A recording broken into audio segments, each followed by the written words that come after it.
सुप्रभात प्यारे बच्चों, आज हम लोग पढ़ेंगे लेसन 13 जिसका नाम है हमारा भारत। तो आइए शुरू करते हैं। जननी जन्म भूमिश्च स्वर्गदा अपि गर्यसी, अर्थात जननी और जन्मभूमि स्वर्ग से भी बढ़कर है। भारत की धरती हमारी जन्मभूमि है और यह स्वर्ग से भी बढ़कर है।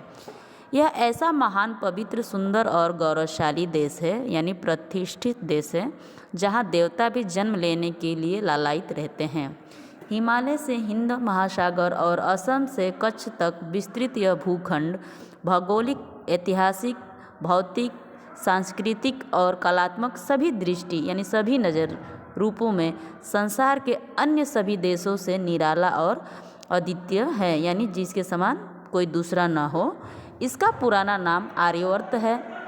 दुष्यंत शकुंतला के प्रतापी पुत्र भरत के नाम पर ही हमारे देश का नाम भारत पड़ा। हिंदू बहुल होने के कारण यानी बहुत होने के कारण इसे हिंदुस्तान कहा गया है। अंग्रेजी में इसे इंडिया कहा जाता है। यह एक कृषि प्रधान देश है। सचमुच भारत एक अद्भुत देश है, यानी अनोखा देश है। किसी समय हिंदुस्तान के अंतर्गत पाकिस्तान, बांग्लादेश, म्यांमार, इंडोनेशिया आदि देश भी आते थे, किंतु आधुनिक भारत उत्तर में कश्मीर से लेकर दक्षिण में कन्याकुमारी तक और पूर्व में असम से लेकर पश्चिम में कच्छ तक फैला हुआ है। उत्तर में हिमालय भारत माता के सिर पर हिम मुकुट के समान सुशोभित है, हिम मुकुट यानी बर्फ का मुकुट, तथा दक्षिण में हिंद महासागर इसके चरणों को पखारता है।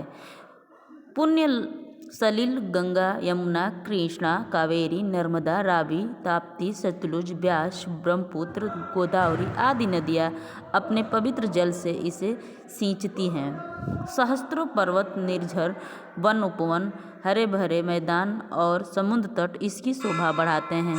धरती का स्वर्ग कहा जाने वाला कश्मीर भारत में है और संसार की सबसे ऊंची चोटी माउंट एवरेस्ट इसके पड़ोस में है। जलवायु की दृष्टि से यह देश विश्व में सर्वोत्तम है।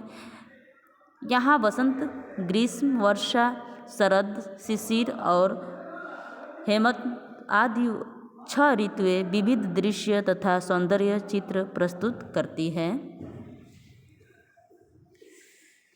भारत संसार का सबसे बड़ा लोकतांत्रिक राष्ट्र है, यानी लोगों का तंत्र। 120 करोड़ से अधिक जनसंख्या वाला यह देश विश्व में चीन के बाद दूसरे स्थान पर है। दिल्ली इसकी राजधानी है। यहाँ अनेक प्रांतीय भाषाएं एवं क्षेत्रीय बोलियां बोली जाती हैं, जबकि इसकी राष्ट्रभाषा हिंदी है। भारत का राष्ट्रीय चिन्ह अशोक स्तंभ है। राष्ट्रीय ध्वज चक्रांकित तिरंगा, राष्ट्रगान जन गण मन, राष्ट्रीय गीत वंदे मातरम, राष्ट्रीय पक्षी मोर, राष्ट्रीय पशु बाघ, राष्ट्रीय जलीय जीव डॉल्फिन और राष्ट्रीय आदर्श वाक्य सत्यमेव जयते है। भारत संस्कृति प्रधान देश है।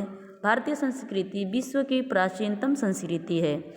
लंबी पराधीनता के अत्याचार झेलने के बाद भी हमारी संस्कृति अक्षुण्ण बनी रही है, यानी भंग न होने वाली है। यह वह देश है जहाँ श्री राम ने न्यायपूर्ण शासन का आदर्श स्थापित किया था। यहाँ श्री कृष्ण ने गीता के ज्ञान द्वारा कर्म का पाठ पढ़ाया तथा महावीर और महात्मा बुद्ध ने मानव को अहिंसा की शिक्षा दी। भारत के ऋषि मुनियों ने भारत को आदर्श वाक्य दिया, वसुधैव कुटुंबकम, अर्थात संसार एक कुटुंब के समान है। यही कारण है कि भारत में हिंदू, मुस्लिम, सिख, ईसाई, पारसी आदि सब मिलकर रहते हैं। बड़े बड़े प्रतापी सम्राट विक्रमादित्य, चंद्रगुप्त मौर्य, अशोक, अकबर, महाराणा प्रताप तथा शिवाजी जैसे वीर और रानी लक्ष्मीबाई, तात्या टोपे, सरदार भगत सिंह, सुखदेव, अशफाक उल्लाह खां, राजगुरु तथा चंद्रशेखर आज़ाद जैसे महान स्वतंत्रता सेनानी हमारे देश में पैदा हुए हैं।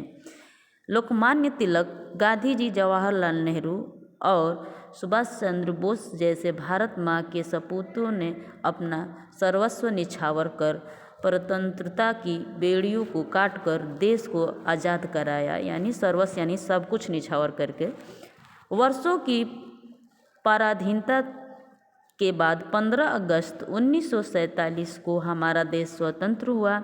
26 जनवरी 1950 को भारत देश संपूर्ण प्रभुत्व संपन्न लोकतांत्रिक गणराज्य बना। स्वाधीनता के बाद हमारा देश निरंतर विकास एवं समृद्ध की ओर अग्रसर है। पंचवर्षीय योजना ने भारत का रूप ही बदल दिया है। देश ने उद्योग, कृषि, विज्ञान एवं परमाणु शक्ति के क्षेत्र में आशातीत उन्नति की है। अंतर्राष्ट्रीय जगत में भारत गुटनिरपेक्ष नीति का सूत्रधार एवं पक्षधर रहा है। भारत में अनेक राज्य, नगर, गांव एवं जातियां भिन्न भिन्न होते हुए भी इनमें एकता है। यहाँ विविधता में एकता है। सबके हितों की कामना करना भारतीयों का उद्देश्य है। हम भारतीय हैं और हमें अपने महान देश भारत पर गर्व है। तो प्यारे बच्चों, लेसन 13 रीड एंड लर्न करो।